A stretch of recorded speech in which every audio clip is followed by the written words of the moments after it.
Hello guys, this is Arknil Gaming, and now that we have 955 tokens, let's exchange 4 Moscov's Infernal Wormlord skin, silver tag.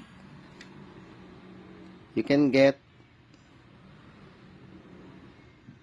it's cooldown 7 days, 2 days.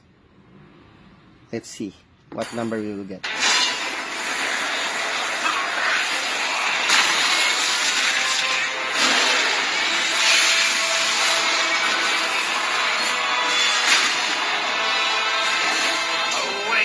Dreadworm, the tyrant of wrath, and burn this wretched world. Number 366,186. Not a bad number.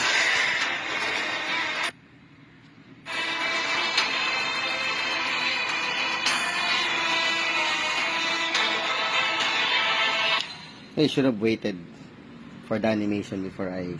Anyways, thank you for watching, guys. What number did you get? Share in the comment down below.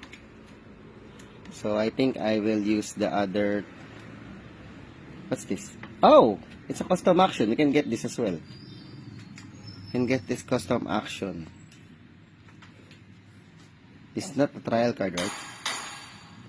For 80, so not bad.